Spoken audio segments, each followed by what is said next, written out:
કૃષ્ણ, તમારું સ્વાગત કરું છું કાજલના રસોઈ ઘરમાં। તો આજે આપણે બનાવવાના છીએ ખૂબ જ ટેસ્ટી એવા મમરાના લાડુ, અને એ પણ આપણે પાણીથી બનાવવાના છીએ। તો વિડીયોમાં એન્ડ સુધી બન્યા રહેજો। અને જો મારી આવી અવનવી રેસીપી ગમતી હોય તો મારી ચેનલને લાઈક કરજો, શેર કરજો અને મારી ચેનલને સબસ્ક્રાઈબ કરવાનું ભૂલતા નહીં। તો ચાલો આપણે બનાવી લઈએ મમરાના લાડુ। મમરાના લાડુ બનાવવા માટે પહેલાં મમરાને આપણે સારી રીતે ચાળી લેવાના છે, જેના કારણે તેમાં રહેલી ઝીણી રજ નીકળી જશે। તો આવી રીતે ચાળી અને પછી આપણે એક જાડા તળિયાવાળું વાસણ લેવાનું છે, તેમાં આપણે મમરાને થોડી વાર શેકી લેવાના છે। થોડી વાર જ આપણે શેકવાના છે, મમરા ગરમ થાય ત્યાં સુધી। એટલે જો કદાચ મમરામાં ભેજ રહેલો હોય તો તે ઉડી જશે અને મમરા એકદમ જ ક્રિસ્પી થઈ જશે। તો આપ જોઈ શકો છો આપણા મમરા એકદમ જ સરસ એવા ક્રિસ્પી થઈ ગયા છે। હવે આપણે તેને એક બાઉલમાં કાઢી લઈશું। આવી રીતે થોડા મમરાને ક્રિસ્પી કરી લેવાના છે। પછી આપણે તેમાં થોડું પાણી એડ કરીશું। એ જ બાઉલમાં આપણે પાણી એડ કરીશું। અહીં આપણે ઘી પણ એડ નથી કરવાનું, તેલ પણ એડ નથી કરવાનું, પાણી વડે બનાવવાના છે। પછી પાણી ગરમ થાય પછી આપણે તેમાં ગોળ એડ કરીશું અને ચમચાની મદદથી આવી રીતે ગોળને સતત મિક્સ કરતા રહેવાનું છે। અહીં મેં પાણી એડ કર્યું છે, એના લીધે આપણા લાડુ છે એકદમ જ બજાર જેવા સફેદ બનશે। તમે ઘી અથવા તેલ એડ કરશો તો લાડુનો કલર એકદમ જ લાલચ પડતો આવી જશે।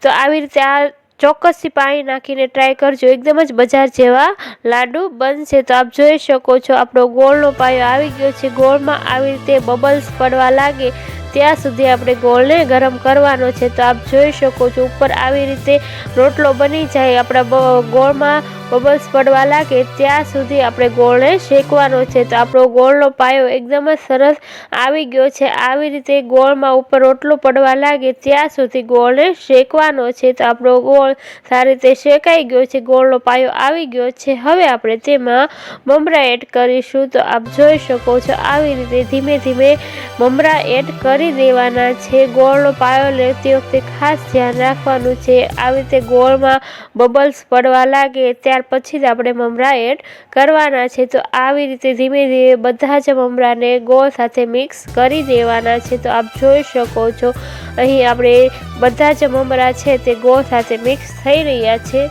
હવે આ મિશ્રણને એક મોટા વાસણમાં હું કાઢી રહી છું અને પછી તેને સારી રીતે મિક્સ કરી અને આપણે આ મિશ્રણ ગરમ જ હોય ત્યારે જ આપણે લાડુ વાળી લેવાના છે। હવે એક ડીશમાં પાણી લીધું છે, હવે પાણીવાળા હાથ કરતા જવાના છે ને લાડુ વાળતા જવાના છે। તમે પાણીવાળો હાથ કરશો એટલે લાડુ તમારા સહેજ પણ હાથ સાથે ચીપકશે નહીં। તો આપ જોઈ શકો છો કેટલા આસાનીથી કેટલા સરસ ગોળ ગોળ એકદમ બજારમાં મળે તેવા લાડુ બની રહ્યા છે। આવી રીતે નાની સાઈઝના સરસ મજાના આપણે લાડુ વાળી લેવાના છે। તો આપ જોઈ શકો છો એકદમ જ સરસ એવા લાઇટ કલર આવી ગયો છે, બહુ ડાર્ક કલર નથી થયો। તો પાણી એડ કરવાથી એકદમ જ આવા બજાર જેવા લાડુ બની જશે। તો આપ જોઈ શકો છો કેટલા સરસ આપણા લાડુ બની રહ્યા છે। તો તમે પણ આ રીતથી ચોક્કસથી એકવાર ટ્રાય કરજો। તો આવી રીતે આપણે બધા જ લાડુ વાળી લેવાના છે। તો આપ જોઈ શકો છો થોડી જ વારમાં કેટલા સરસ આપણા લાડુ બનીને તૈયાર થઈ ગયા છે।